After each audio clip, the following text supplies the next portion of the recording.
ዛሬው ዕለት ስለ ኢትዮ ኤርትራ ቀውስ አዲስና በጣም የሚያሳዝን ዜና ተሰምቷል። መረጃውን በሙሉ አጠናክረን እንደጨረስን እንመጣለን። ከዚህ በመቀጠል ግን በአርሲ ዞን ትናንትን ጨምሮ ባለፈው ሳምንት ውስጥ ከ30 በላይ ሰዎች መገደላቸውን የአካባቢው ምንጮችም ተናግረዋል። በኦሮሚያ ክልል አርሲ ዞን ትናንት እሁድን ጨምሮ ባለፈው ሳምንት ውስጥ ታጣቂዎች በፈጸሟቸው ጥቃቶች ከ30 በላይ ሰዎች መገደላቸውን ነዋሪዎችና የቤተክርስቲያን ኃላፊዎችም ለቢቢሲ ተናግረዋል። ሙሉ የቢቢሲን ዘገባ ይዘን እንቀርባለን። እንዲሁም የኢራን ወዳጅ የእስራኤል ጠላት የሆነው ሄዝቦላህ ማን ነው?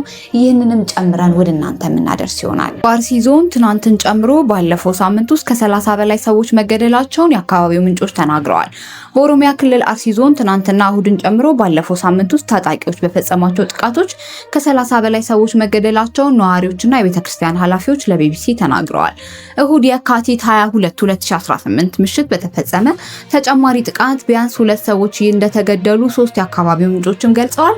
ቢቢሲ ያነጋገራቸው እምነት አካባቢው ነዋሪዎች፣ 5 የአካባቢው ነዋሪዎችና የቤተክርስቲያን ኃላፊዎች እንደገለጹት በአርሲ ዞን ውስጥ በሚገኙ ሸርካና መርቲ ወረዳ ፈቀርሳ በተባለው ቀበሌ በተፈጸመ የመጀመሪያው ጥቃት 4 ሰዎች መገደላቸውን በደህንነት ስጋት ስማቸው እንዳይገለጽ የጠየቁ የአካባቢው የቤተክርስቲያን ኃላፊዎችና አንድ ነዋሪ ተናግረዋል። በአቅራቢያው በሚገኝ ስፍራ አባቱ ላይ ጥቃት እንደተፈጸመ የገለጸ ሌላ አንድ ነዋሪ 4ቱ ነዋሪዎች የተገደሉት በጥይት እንደሆነም ተናግሯል። ከዚህ ጥቃት በኋላ ደግሞ ወደ ጥይት እንደሆነም ተናግሯል። ከዚህ ጥቃት በኋላ ደግሞ ወደ እነርሱ አካባቢ የመጡ ታጣቂዎች አባቱ እግራቸው ላይ በስለት ፋስ መመታታቸውንና ቤታቸውንም ማቃጠላቸውንም ተናግሯል። አንድ የአካባቢው የቤተክርስቲያን ኃላፊ ከተገደሉት 4 ሰዎች አንዱ ሙስሊም ነው፣ 3ቱ ክርስቲያኖች ጓደኞች ናቸው፣ ለምን ክርስቲያን ትገላላችሁ ስላለ ተባባሪ ብለው እርሱንም ገደሉት ብለዋል። ከፍተኛ የሟቾች ቁጥር የተመዘገበበት ሁለተኛው ጥቃት የደረሰው ደግሞ ሐሙስ የካቲት 19 2018 ዓ.ም እንደሆነ ምንጮች አስረድተዋል። በሽርካ ወረዳ ጃዊ ዋጮ ቀበሌ በተፈጸመ በዚህ ጥቃት 19 ሰዎች እንደተገደሉ የቤተክርስቲያን ኃላፊዎችና ነዋሪዎችም ተናግረዋል። ቢቢሲ ያነጋገራቸው 3 ምንጮች እንደተናገሩት በማግስቱ ከቀኑ 9 ወይም 10 ሰዓት ገደማ በዚህ ቀበሌ በተፈጸመ ሌላ ጥቃት 8 ሰዎች ተገድለዋል፣ 5 ሰዎች ታግተው መወሰዳቸውን የአካባቢው ነዋሪ የሆኑ የቤተክርስቲያን ኃላፊ ገልጸዋል። በተጨማሪ ታጣቂዎቹ የአካባቢዎቹ ነዋሪዎች ቤቶችና የቤተክርስቲያን አስተዳደር ጽሕፈት ቤት ማቃጠላቸውንም አስረድተዋል። እንደገና ሽማግሌዎቹን አሮጊቶቹን እሳት ውስጥ እየጨመሩ እዚያው አቃጠሏቸው የሚሉ ነዋሪዎች ከዚህ ጥቃት በኋላ እርሳቸውን ጨምሮ በርካታ የአካባቢው ነዋሪዎች መሸሻቸውንም ተናግረዋል። በሁለቱ ጥቃቶች ጉዳት የደረሰባቸው 8 ሰዎች ሕክምና እየተከታተሉ እንደሆነ ምንጮች አክለዋል። ትናንት እሁድ ሌሊት ላይም በዚሁ ሸርካ ወረዳ ቢያንስ 2 ነዋሪዎች እንደተገደሉና ነዋሪ አንድ የቤተ ክርስቲያን ኃላፊ ለቢቢሲ ተናግረዋል። በእሁድ ጥቃት አዛውንት የሆኑ 2 ወንድማማች ቤታቸው ውስጥ እንደተገደሉ ገልጸዋል። ሌላ የአካባቢው ነዋሪ በበኩላቸው የተገደሉት 5 ሰዎች ናቸው ብለዋል። የመርቲ ወረዳ አስተዳደር አቶ ከሊል ገና ጥቃቱ መፈጸሙን ለቢቢሲ አረጋግጠው ጥቃቱ ሃይማኖት ተኮር አይደለም ብለዋል። ከ4ቱ ሟቾች ውስጥ አንዱ ሙስሊም መሆኑን የጠቀሱት አስተዳዳሪው መጀመሪያ ጥቃት የተፈጸመው ሙስሊም ነዋሪ ላይ እንደሆነ ገልጸው ሌሎች 3 ክርስቲያኖች የተገደሉት ሙስሊሙ ሲጠቃ በመካከላቸው መሆኑ ተናግረዋል። አቶ ከሊል ጥቃቱን ሸኔ ሲሉ የጠሯቸው ታጣቂዎች እንደፈጸሙ ገልጸዋል። በተፈጸመው ጥቃት 4 ቤቶች እንደተቃጠለም አክለዋል። ከጸጥታ ኃይሎች ጋር ወደ አካባቢው በመሰማራታቸው ዝርዝር መረጃ መስጠት እንደማይችሉ የገለጹት የወረዳው አስተዳዳሪ የጸጥታ ኃይሎች ከታጣቂዎች ጋር የተኩስ ልውውጥ ማድረጋቸውንም ተናግረዋል።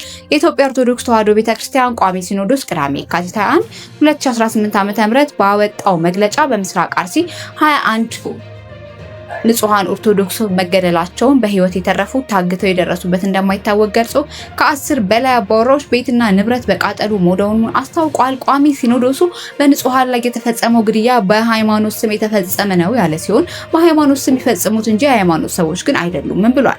ሲኖዶሱ አክሎ ለረጅም ዘመናት ተከባብረው አብረው በኖሩ የሃይማኖት ተቋማት መካከል ግጭትን መፍጠር ዓላማው በማድረግ ጥቃት መፈጸሙን ገልጿል። የእስልምና ሃይማኖት ተከታዮችና ህዝበ ክርስቲያኑ በጋራ ሊያወግዛቸው ይገባል ሲልም አክሏል።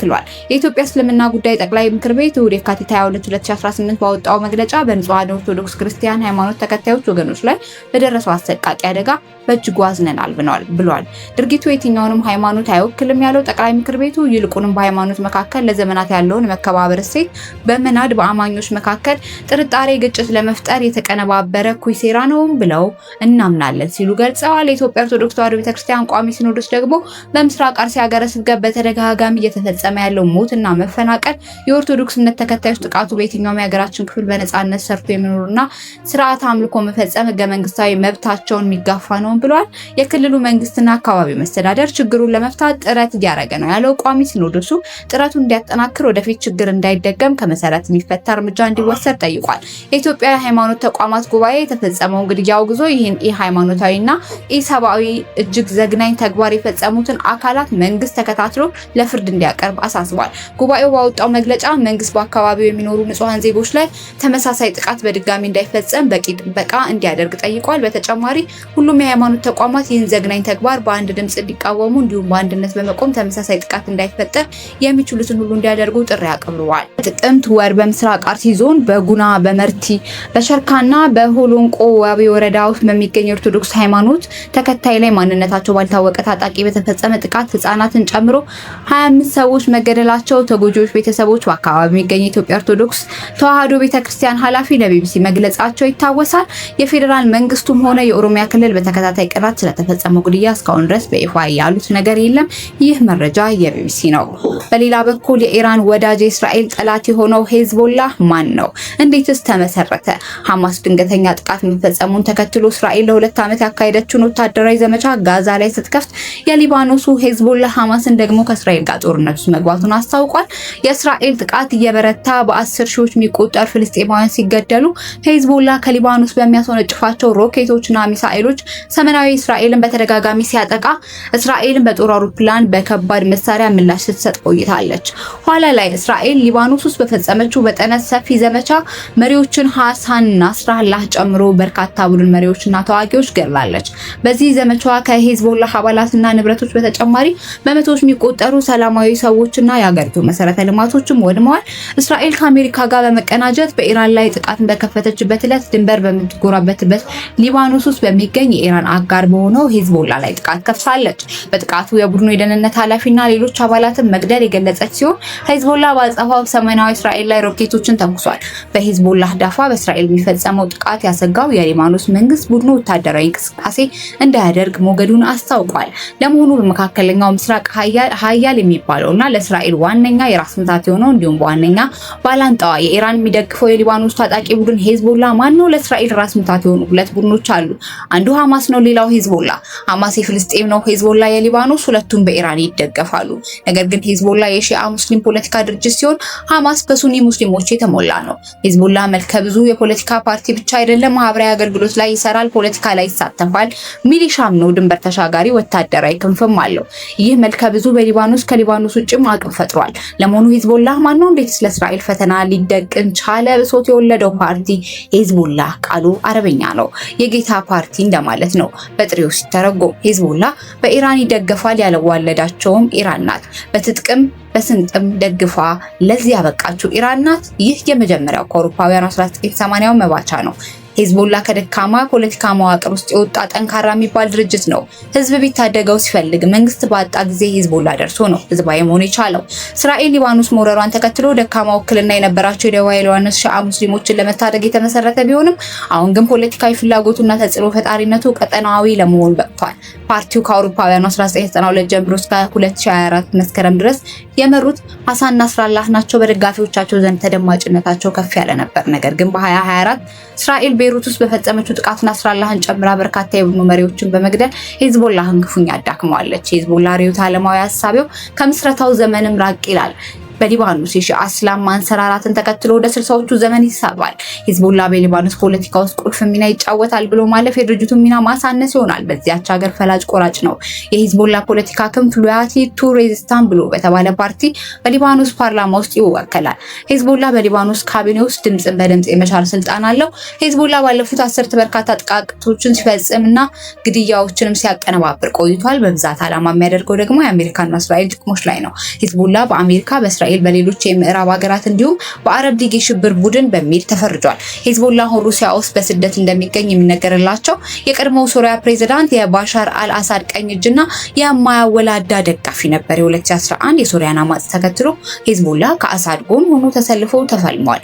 በአማጺዎች የተወሰዱ ቦታዎችን ከመንግስት ኃይሎች ጋር አብሮና ተባብሮ አስመልሷል። በተለይ ከሊባኖስ ኩታ ገጠም የሆኑ ቀበሌዎችን ሂዝቦላህ አሳድ አስረክቦ አመኔታ አትርፏል። እስራኤል በሰላሙ ጊዜ ሳይቀር እጅግ በተደጋጋሚ በሶሪያ የሚገኙ ሂዝቦላህና ኢራን ወታደራዊ ኢላማዎችን ታጠቃለች። ሆኖም ግን ጥቃቱን ፈጸምኩ አትልም። ጥቃቱ ግን ሂዝቦላህን አዳክሞት ይሆናል እንጂ አላጣፉትም። የሂዝቦላህ በሶሪያ ውስጥ ጉዳይ መግባቱን ተከትሎ በሊባኖስ የሃይማኖት መስመርን የተከተለ የእምነት ግጭት እንዳይቀሰቀስ ስጋት ነው። በሁለተኛው ደግሞ ድጋፍና መታመኑ ለሺአ የአላዋይት ቅርንጫፍናት እንዲሁም ለቀድሞ የሶሪያ ፕሬዝዳንት አሳድ መሆኑ ነው። በተለይ ሳውዲ አረቢያ፣ ኢራንና የአጋሮቿ ወታደራዊ ጥንቻ መጠናከር ሁሌም በስጋትና በፍርሃት ነው የምትመለከተው። ሂዝቦላ ለአረቡ ዓለም ብቻ ሳይሆን ለእስራኤል ፈተና ነው። ከሁሉም ዓመት በፊት ሐማስ በእስራኤል ላይ የፈጸመውን መብረቃዊ ጥቃት ተከትሎ እስራኤልና ሂዝቦላ ሰይፍ ተማዘዋል።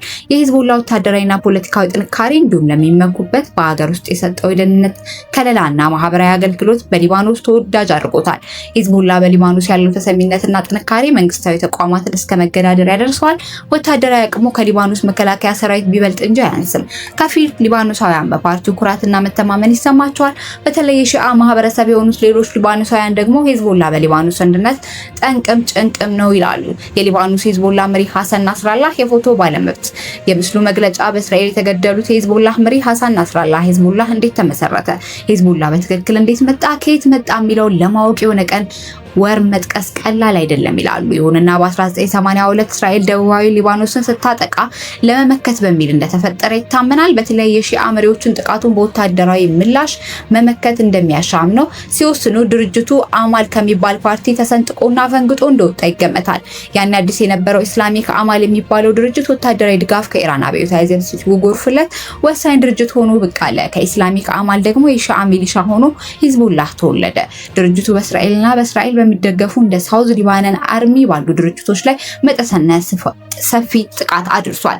በርካታ ጥቃቶችንም አቀነባብሯል። ሂዝቦላ በ1983 በአሜሪካ ኤምባሲና በአሜሪካ ባህር ኃይል የፈጸማቸው ጥቃቶች በምሳሌነት የሚጠቀሱ ናቸው። በወቅቱ 258 አሜሪካውያን 58 ፈረንሳዊ በሞቱበት ጥቃት እጁ እንዳለበት ይታመናል።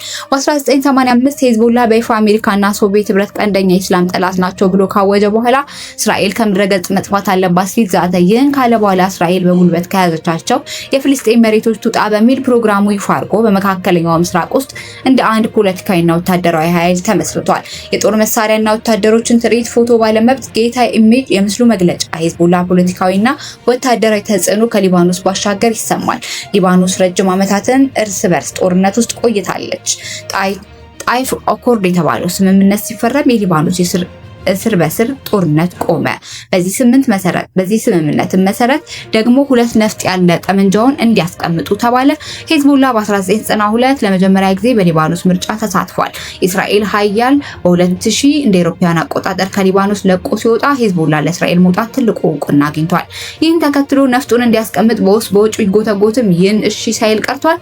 ለዚህም የሰጠው ምክንያት እስራኤል አሁንም በሼባና ሌሎች ደቡባዊ ግዛቶች እንዲሁም በድንበር አካባቢዎች መኖራቸው ስጋት መሆኑን ገልጿል። ሂዝቦላና እስራኤል በአውሮፓውያኑ 2006 ሂዝቦላ ድንበር ተሻጋሪ ጥቃት በመፈጸም ስምምነት የእስራኤል ወታደሮችን ገድሎ ሁለቱን አግቶ ወሰደ። የእስራኤልን በማስቆጣቱ ከፍተኛ ወታደራዊ ጥቃት ፈጽማበታለች። በምላሹ የእስራኤል የጦር አውሮፕላኖች ደቡባዊ ቤይሩትና ሂዝቦላ ጠንካራ ይዞታዎች ላይ ድብደባ በመፈጸም 1125 ሊባኖሳውያን ገላለች። ከሟቾቹ ብዙዎች ንጹሃን ነበሩ። 34 ቀናት በወሰደው በዚህ ግጭት ሂዝቦላ 4000 ሮኬቶችን በመተኮስ 45 ሲቪሎችን ጨምሮ በድምሩ 119 እስራኤል ወታደሮችን ገድሏል። ከዚያ ጦርነት በኋላ ሂዝቦላ ይበልጥ እንደተጠናከረ ይገመታል። በዚህ ወቅት አወዛጋቢው የድንበር አካባቢ በሊባኖስ መከላከያና በተባበሩት መንግስታት ሰላም አስከባሪ የሚጠበቅ ሆኗል። ሂዝቦላ እጁ ረጅም ነው። ከሊባኖስ ፖለቲካ ላይ ያለውን ጠንካራ ተጽዕኖ አለው። ለዚህም አንድ ጉልህ ምሳሌን እንጥቀስ። በ2008 በምዕራባውያን እንደሚደገፍ የሊባኖስ መንግስት አንድ እርምጃ ወሰደ። በዚህም ሂዝቦላህን የግል ቴሌኮሙኒኬሽን መስመር ቆረጠ። የቤይሩት አውሮፕላን ማረፊያ ደህንነት ክፍል ዋና አዛዡን ከኃላፊነቱ አነሳ። ለምን ሲባል ዋና አዛዡን ከሂዝቦላ ጋር ግንኙነት ስለነበረው ነው ተባለ። በዚህን ጊዜ በሊባኖስ ማዕከላዊ መንግስትና ሂዝቦላ መካከል ትልቅ ፍጥጫ ተፈጠረ። ይህ የሊባኖስ መንግስት እርምጃ ተከትሎ ታዲያ ሂዝቦላ ተቆጣ። ቁጣውን የገለጸው አቅሙን በማሳየት ነበር። ዋና ከተማ ቤይሩትን በከፊል እስከ መቆጣጠር ደርሶም ነበር። ይህ ብቻም ሳይሆን በአገሪቱ የሚንቀሳቀሱ ከሱኒ ፖለቲካ ኃይሎች ጋር ግጭት ውስጥ ገብቶ 81 ሰዎች ተገድለዋል። ብቻ ባጭሩ ሊባኖስ ሌላ ዙር የእርስ በርስ ጦርነት ውስጥ ለመግባት ጫፍ ደርሳ ነው ነገሩ የበረደው። ከዚህ ክስተት በኋላ ነበር ማዕከላዊ መንግስቱ ሸብረክ ብሎ በካቢኔ ውስጥ ለሂዝቦላ ድምጽን በድምጽ የመሻር መብት የሰጠው። በ2009 በተደረገ ምርጫ ሂዝቦላ በፓርላማ 10 መቀመጫዎችን አሸንፎ በጥምር መንግስቱ ውስጥ ቦታ ያዘ።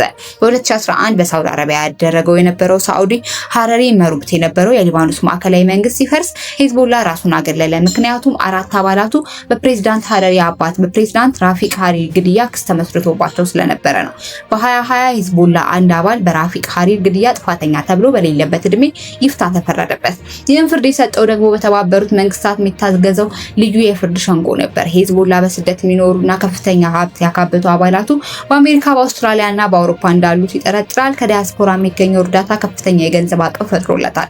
ባለፈው ዓመት እስራኤል በፈጸመችው ከባድ ጥቃት መሪውና ሌሎች ከፍተኛ አመራሮች የተገደሉበትና ከመቼውም ጊዜ በላይ በከፍተኛ ሁኔታ የተዳከመው ሂዝቦላ አሁንም ከእስራኤል ጋር ግጭት ውስጥ ገብቷል። በገንዘብ በስልጣንና በጦር መሳሪያ የምትደገፈው ዋነኛው አጋሩ የኢራን ጠቅላይ መሪ መገደሉን ተከትሎ እስራኤልን እንደሚጋፈጣት በመዛት ሮኬቶችን እየተኮሰባት ነው። እስራኤልን በአጸፋው ሊባኖስ ውስጥ በመድፍና በከባድ መሳሪያ ጥቃት እየፈጸመች ነው። ግጭቱ ከተባባሰ አሁንም ሂዝቦላ እስራኤል ከባድ ጥቃት ኢላማ ሊሆን ይችላል። ከዚያ በኋላ ይጠናከራል ወይም ይዳከማል። በጊዜ ሂደት የሚታይ ነው።